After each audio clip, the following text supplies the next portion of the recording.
Hi friends, welcome back to Samtanu creations. Friends, ನಾನಾಗ್ತಾ ಇರೋ ಡಿಸೈನಿಗೆ 6 ದಾರ ತೊಗೊಂಡಿದ್ದೀನಿ. ಹಾಗೆ ನೀಡಲ್ ನಂಬರ್ 10 ಸ್ಟಾರ್ಟಿಂಗಲ್ಲಿ ಲಾಕ್ ಮಾಡ್ಕೊಳ್ಳೋಣ. ಈ ರೀತಿ ಸಿಂಗಲ್ ಕ್ರೋಶದಲ್ಲಿ 2 ಸಲ ಲಾಕ್ ಮಾಡ್ಕೋಬೇಕು. ಇದಾದಮೇಲೆ ಥ್ರೆಡ್ನ ಎಳ್ಕೊಂಡು ನಾನಿಲ್ಲಿ ಒಂದು ಬೀಡ್ಸ್ನ ಇನ್ಸರ್ಟ್ ಮಾಡ್ತಾ ಇದ್ದೀನಿ. ಸ್ವಲ್ಪ ಅಗಲ ಇರೋ ಬೀಡ್ಸ್ ಆದರೆ ಡಿಸೈನು ಚೆನ್ನಾಗಿರುತ್ತೆ. ಈ ರೀತಿ ಬೀಡ್ಸ್ನ ಇನ್ಸರ್ಟ್ ಮಾಡಿ ಒಂದು ಸಲ ಬೀಡ್ ಲಾಕ್ ಮಾಡ್ಕೋಬೇಕು. ಇವಾಗ ಕರೆಕ್ಟಾಗಿ ಅದೆಲ್ಲಿಗೆ ಬರುತ್ತೆ ನೋಡಿಕೊಂಡು ಅದೇ ಪ್ಲೇಸಿಗೆ ಸಿಂಗಲ್ ಕ್ರೋಶದಲ್ಲಿ ಲಾಕ್ ಮಾಡ್ಕೋಬೇಕು. ನೋಡಿ, ಈ ರೀತಿಯಾಗಿ ಕಾಣಿಸುತ್ತೆ. ಇವಾಗ 2 ಚೈನ್ನ ತಗೊಂಡು ಆ 2 ಚೈನ್ ಎಲ್ಲಿಗೆ ಬರುತ್ತೆ ನೋಡಿಕೊಂಡು ಅದೇ ಪ್ಲೇಸಿಗೆ ಕರೆಕ್ಟಾಗಿ ಲಾಕ್ ಮಾಡ್ಕೋಬೇಕು. ಈಗ ಸೂಜಿ ಮೇಲೆ 2 ಸಲ ದಾರ ತಗೊಂಡು ನೋಡಿ, ಈ ರೀತಿ ಸ್ಟ್ಯಾಂಡಿಂಗ್ ಟೈಪಲ್ಲಿ ನೀಡಲ್ನ ಇಟ್ಟು ಅಲ್ಲಿಂದ ನಾವು ತ್ರಿಬಲ್ ಕ್ರೋಶನ ತಗೋಬೇಕು. ನೋಡಿ, ಈ ರೀತಿ ಸೂಜಿ ಮೇಲೆ 2 ಸಲ ದಾರ ತಗೊಂಡು ನಾವು ತ್ರಿಬಲ್ ಕ್ರೋಶನ ತಗೊಳ್ಳೋದು. 2ರಲ್ಲಿ 1 ಮಾಡ್ಕೋಬೇಕು, ಮತ್ತೆ 2ರಲ್ಲಿ 1 ಮಾಡ್ಕೋಬೇಕು, ಮತ್ತೆ 2ರಲ್ಲಿ 1 ಮಾಡ್ಕೋಬೇಕು. ಈಗ ಒಂದು ತ್ರಿಬಲ್ ಕ್ರೋಶ ತಗೊಂಡಾದ್ಮೇಲೆ ಥ್ರೆಡ್ನ ಮೇಲ್ಗಡೆ ಎಳ್ಕೊಂಡು 1 mm ಬೀಡ್ಸ್ನ ಇನ್ಸರ್ಟ್ ಮಾಡ್ತಾ ಇದ್ದೀನಿ, ಸ್ಮಾಲ್ ಸೈಜ್ ಇದು. ಈ ರೀತಿ ಬೀಡ್ಸ್ನ ಇನ್ಸರ್ಟ್ ಮಾಡಿಕೊಂಡು ನೆಕ್ಸ್ಟ್ ಸೂಜಿ ಮೇಲೆ 2 ಸಲ ದಾರ ತಗೊಂಡು ಇವಾಗೇನು ತ್ರಿಬಲ್ ಕ್ರೋಶ ತಗೊಂಡಿರ್ತೀವಲ್ವಾ ಅದ್ರ ಪಕ್ಕನೇ ಇನ್ನೊಂದು ತ್ರಿಬಲ್ ಕ್ರೋಶನ ತಗೋಬೇಕು. ಇದಕ್ಕೆ ನಾವು ಬೀಡ್ಸ್ನ ಇನ್ಸರ್ಟ್ ಮಾಡೋ ಆಗಿಲ್ಲ, ಇದು ವಿತೌಟ್ ಬೀಡ್ಸು. ಅಂದರೆ ಒಂದು ತ್ರಿಬಲ್ ಕ್ರೋಶಕ್ಕೆ ಬೀಡ್ಸ್ನ ಇನ್ಸರ್ಟ್ ಮಾಡಿದ್ರೆ ಇನ್ನೊಂದು ತ್ರಿಬಲ್ ಕ್ರೋಶಕ್ಕೆ ಹಾಗೇನೆ ನಾವು ತಗೋಬೇಕು. ಈಗ 3ನೇ ತ್ರಿಬಲ್ ಕ್ರೋಶ ತಗೊಳ್ತಾ ಇದ್ದೀನಿ. ಇದಕ್ಕೆ ನಾವು ಬೀಡ್ಸ್ನ ಇನ್ಸರ್ಟ್ ಮಾಡ್ಕೋಬೇಕು. ಇದೇ ಥರ ಡಿಸೈನ್ ಕಂಟಿನ್ಯೂ ಆಗುತ್ತೆ. ಒಂದು ಆರ್ಚಲ್ಲಿ ಒಂದು 5 ಬೀಡ್ಸ್ಗಳು ಬರೋ ಥರ ನಾವು ಮಾಡ್ಕೋಬೇಕು. ನೋಡಿ, ಇಲ್ಲಿ ಬೀಡ್ಸ್ನ ಇನ್ಸರ್ಟ್ ಮಾಡಿಕೊಂಡೆ, ಇನ್ನೊಂದು ತ್ರಿಬಲ್ ಕ್ರೋಶಕ್ಕೆ ಬೀಡ್ಸ್ನ ಇನ್ಸರ್ಟ್ ಮಾಡೋ ಹಾಗಿಲ್ಲ.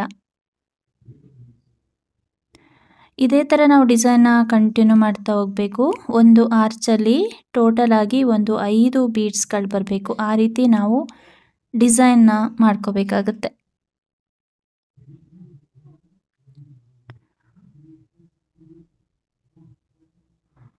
ನೋಡಿ, ಈ ರೀತಿ ತ್ರಿಬಲ್ ಕ್ರೋಶನ ತಗೊಂಡು ನಾವು ಆರ್ಚ್ನ ಮಾಡ್ಕೊಳ್ಳೋದು. ಫ್ರೆಂಡ್ಸ್, ನೋಡಿ, ಇದೇ ಥರ ನಾವು ಡಿಸೈನ್ನ ಕಂಟಿನ್ಯೂ ಮಾಡ್ತಾ ಹೋಗಬೇಕಾಗತ್ತೆ. ಒಂದು ಆರ್ಚಲ್ಲಿ ಒಂದು 5 ಬೀಡ್ಸ್ಗಳು ಬರುತ್ತೆ. ಲಾಸ್ಟಲ್ಲಿ ಬೀಡ್ಸ್ ಇನ್ಸರ್ಟ್ ಆದಮೇಲೆ ಒಂದು ಎಕ್ಸ್ಟ್ರಾ ತ್ರಿಬಲ್ ಕ್ರೋಶನ ತಗೋಬೇಕು. ಮತ್ತು ಆರ್ಚ್ ಎಲ್ಲಿಗೆ ಬರುತ್ತೆ ನೋಡಿಕೊಂಡು ಅದೇ ಪ್ಲೇಸಿಗೆ ಕರೆಕ್ಟಾಗಿ ನಾವು ಬಟ್ಟೆಗೆ ಲಾಕ್ ಮಾಡ್ಕೋಬೇಕು. ಲಾಕ್ ಮಾಡಿ ಆದಮೇಲೆ ನೆಕ್ಸ್ಟು ನಾವು 2 ಚೈನ್ಗಳನ್ನು ತಗೋಬೇಕು. ಆರ್ಚ್ ಆ ಕಡೆ ಈ ಕಡೆ 2 ಚೈನ್ನ ಹಾಕ್ಕೋಬೇಕಾಗತ್ತೆ ನಾವು. ನೋಡಿ, ಈ ಥರ 2 ಚೈನ್ನ ತಗೊಂಡು ಅದನ್ನು ಬಟ್ಟೆಗೆ ಲಾಕ್ ಮಾಡ್ಕೊಳ್ಳೋದು. ಇದಾದಮೇಲೆ ನಾವು ಈಗ ಒಂದು ಬೀಡ್ಸ್ನ ಇನ್ಸರ್ಟ್ ಮಾಡ್ಕೊಳ್ಳೋದು. 2 ಸ್ಟೆಪ್ಪಲ್ಲಿ ಮಾಡುವಂಥ ಡಿಸೈನ್ ಇದು. ನೋಡಿ, ಈ ರೀತಿ 2 ಚೈನ್ ಹಾಕಿದ್ಮೇಲೆ ಲಾಕ್ ಮಾಡಿಕೊಂಡು ಥ್ರೆಡ್ನ ಎಳ್ಕೊಂಡು ಇವಾಗ ಒಂದು ಬೀಡ್ಸ್ನ ಇನ್ಸರ್ಟ್ ಮಾಡ್ತಾ ಇದ್ದೀನಿ. ಎಲ್ಲ ಥ್ರೆಡ್ನು ಸೇರಿಸಿ ಬೀಡ್ಸ್ನ ಇನ್ಸರ್ಟ್ ಮಾಡಿ ಬೀಡ್ ಲಾಕ್ ಮಾಡ್ಕೋಬೇಕು. ಮತ್ತು ಕರೆಕ್ಟಾಗಿ ಅದು ಎಲ್ಲಿಗೆ ಬರುತ್ತೆ ನೋಡಿಕೊಂಡು ಅಲ್ಲಿಗೆ ಲಾಕ್ ಮಾಡ್ಕೋಬೇಕು. ಇದಾದಮೇಲೆ ಈಗ 2 ಚೈನ್ನ ತಗೊಂಡು ನಾವು ಬಟ್ಟೆಗೆ ಲಾಕ್ ಮಾಡ್ಕೋಬೇಕು.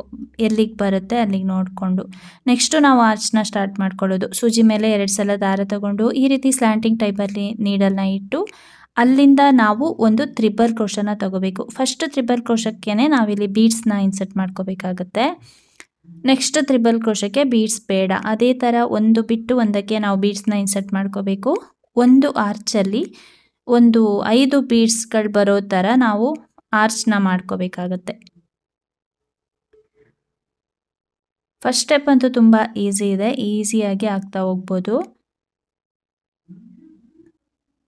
ಒಂದು ತ್ರಿಬಲ್ ಕ್ರೋಶನ ಬಿಟ್ಟು ಇನ್ನೊಂದು ತ್ರಿಬಲ್ ಕ್ರೋಶಕ್ಕೆ ನಾವು ಈ ರೀತಿ ಬೀಡ್ಸ್ನ ಇನ್ಸರ್ಟ್ ಮಾಡ್ತಾ ಹೋಗಬೇಕಾಗತ್ತೆ. ಫ್ರೆಂಡ್ಸ್, ನೋಡಿ, ಆರ್ಚ್ ಈ ರೀತಿಯಾಗಿ ಬರುತ್ತೆ ಫಸ್ಟ್ ಸ್ಟೆಪ್ಪಲ್ಲಿ. ಲಾಸ್ಟಲ್ಲಿ ನಾನು ಈ ರೀತಿ ಬೀಡ್ಸ್ನ ಇನ್ಸರ್ಟ್ ಮಾಡಿ ಲಾಕ್ ಮಾಡಿದ್ದೀನಿ.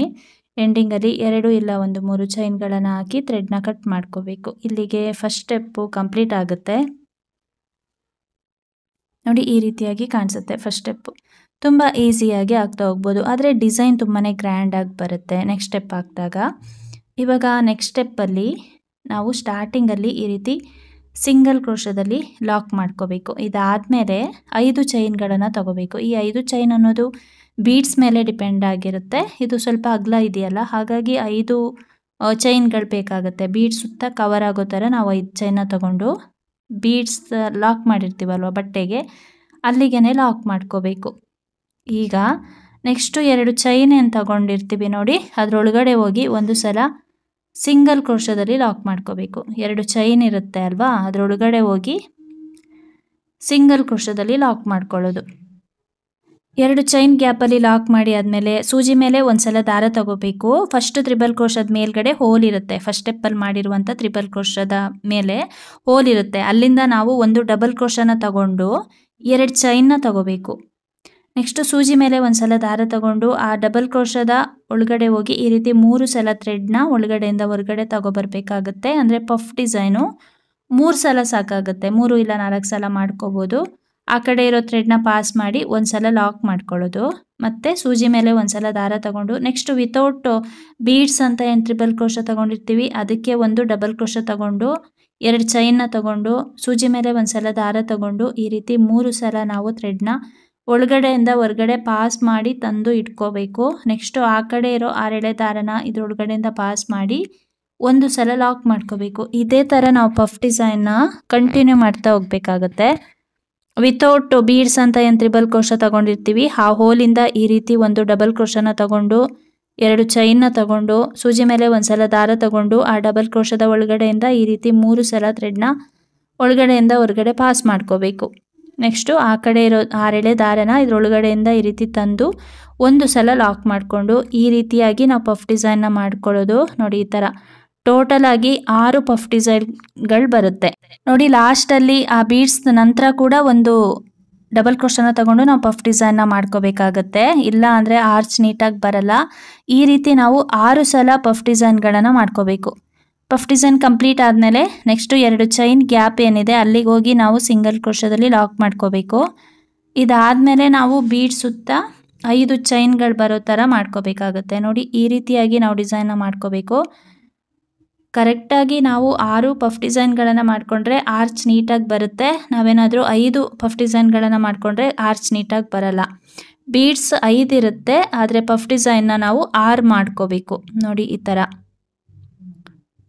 ಲಾಸ್ಟಲ್ಲಿ ಬೀಡ್ಸ್ ಇನ್ಸರ್ಟ್ ಮಾಡಿರ್ತೀವಲ್ವ ಅದರ ನೆಕ್ಸ್ಟು ಒಂದು ಡಬಲ್ ಕ್ರೋಶಕ್ಕೆ ಕೂಡ ನಾವು ಪಫ್ ಡಿಸೈನ್ನ ಮಾಡ್ಕೋಬೇಕು. ಎಂಡಿಂಗಲ್ಲಿ ಬೀಡ್ ಸುತ್ತ ಕವರ್ ಆಗೋ ಥರ ಈ ರೀತಿ 5 ಚೈನ್ನ ತಗೊಂಡು ಲಾಸ್ಟಲ್ಲಿ ಸಿಂಗಲ್ ಕ್ರೋಶದಲ್ಲಿ ಲಾಕ್ ಮಾಡ್ತಾ ಇದ್ದೀನಿ. ಎಂಡಿಂಗಲ್ಲಿ 2 ಇಲ್ಲ 3 ಚೈನ್ಗಳನ್ನು ಹಾಕಿ ಥ್ರೆಡ್ನ ಕಟ್ ಮಾಡಿದ್ರೆ ಡಿಸೈನು ಕಂಪ್ಲೀಟ್ ಆಗುತ್ತೆ. ಫ್ರೆಂಡ್ಸ್, ನೋಡಿ, ಡಿಸೈನ್ ಈ ರೀತಿಯಾಗಿ ಬರುತ್ತೆ. ಬ್ರೈಡಲ್ ಸ್ಯಾರಿಗಳಿಗೆಲ್ಲ ಈ ರೀತಿ ಡಿಸೈನ್ನ ಟ್ರೈ ಮಾಡ್ಕೋಬೋದು. ಸಿಂಪಲ್ ಸ್ಟೆಪ್ಪಲ್ಲಿ ಗ್ರ್ಯಾಂಡಾಗಿ ಹಾಕುವಂಥ ಡಿಸೈನ್ ಇದು. ತುಂಬಾ ಚೆನ್ನಾಗಿ ಬರುತ್ತೆ, ಈಸಿ ಇದೆ. ನೀವು ಇಲ್ಲ ಅಂದರೆ ಇನ್ನೂ ಒಂದು ಸ್ಟೆಪ್ನ ಮಾಡ್ಕೋಬೇಕಾಗುತ್ತೆ. ಸ್ಟಾರ್ಟಿಂಗಲ್ಲಿ ಚೈನ್ಗಳನ್ನು ಹಾಕಿ ಆರ್ಚ್ನ ಮಾಡ್ಕೊಳ್ಳೋದು. ಇದರಲ್ಲಿ ಆ ರೀತಿ ಮಾಡಿಲ್ಲ. ಸ್ಟಾರ್ಟಿಂಗಲ್ಲಿ ಆರ್ಚ್ನ ಮಾಡಿಕೊಂಡು ನೆಕ್ಸ್ಟು ಪಫ್ ಡಿಸೈನ್ನ ಮಾಡ್ಕೊಂಡಿರೋದು. ತುಂಬ ಈಸಿಯಾಗಿ ಹಾಕ್ಕೋಬೋದು, ಗ್ರ್ಯಾಂಡಾಗಿ ಕಾಣಿಸುತ್ತೆ. ನಿಮಗೆ ಕುಚ್ಚಬೇಕು ಅಂತ ಹೇಳಿದರೆ ಬೀಡ್ಸ್ ಕೆಳಗಡೆ 5 ಚೈನ್ ಇದೆ, ಅಲ್ಲಿ ನೀವು ಕುಚ್ಚನ್ನ ಕಟ್ಕೋಬೋದು. ಗ್ರ್ಯಾಂಡಾಗಿ ಕಾಣಿಸ್ಬೇಕು ಅಂದರೆ ನೀವು ಸ್ಟೋನ್ ಚೈನು ಇಲ್ಲ ಪರ್ಲ್ ಚೈನ್ ಕೂಡ ಹಾಕಿ ಅಂಟಿಸ್ಕೋಬೋದು. ಡಿಸೈನ್ ಅಂತೂ ತುಂಬ ಚೆನ್ನಾಗಿ ಬರುತ್ತೆ. ಗ್ರ್ಯಾಂಡ್ ಆಗಿರೋ ಸಿಲ್ಕ್ ಸ್ಯಾರಿಗಳಿಗೆ ಈ ಡಿಸೈನ್ನ ಖಂಡಿತವಾಗ್ಲೂ ಟ್ರೈ ಮಾಡ್ಕೋಬೋದು. 2 ಸ್ಟೆಪ್ಪಲ್ಲಿ ಹಾಕುವಂಥ ಡಿಸೈನ್ ಇದು. ತುಂಬಾ ಚೆನ್ನಾಗಿ ಕಾಣಿಸುತ್ತೆ, ಈಸಿ ಇದೆ, ಬೇಗ ಹಾಕಿ ಮುಗಿಸ್ಕೋಬೋದು. ಫ್ರೆಂಡ್ಸ್, ಈ ಡಿಸೈನಿಗೆ ಚಾರ್ಜ್ ಮಾಡ್ಬೋದು ಅಂದರೆ 500 ಇಂದ 600 ಇಲ್ಲ 700 ತನಕನೂ ನಾವು ಚಾರ್ಜ್ ಮಾಡ್ಕೋಬೋದು. ಗ್ರ್ಯಾಂಡಾಗಿ ಕಾಣಿಸುತ್ತೆ, ಆದರೆ ಬೇಗ ಹಾಕಿ ಮುಗಿಸ್ಕೋಬೋದು. ಫ್ರೆಂಡ್ಸ್, ಇವತ್ತಿನ ಈ ಡಿಸೈನ್ ನಿಮಗೇನಾದರೂ ಇಷ್ಟ ಆಗಿದ್ದರೆ ಒಂದು ಲೈಕ್ ಮಾಡಿ, ಶೇರ್ ಮಾಡಿ, ಕಮೆಂಟ್ಸ್ ಮಾಡಿ, ಹಾಗೆ ಸಬ್ಸ್ಕ್ರೈಬ್ ಮಾಡಿಕೊಂಡು ವಿಡಿಯೋನ ನೋಡಿ. Thank you friends. Thanks for watching. Thank you.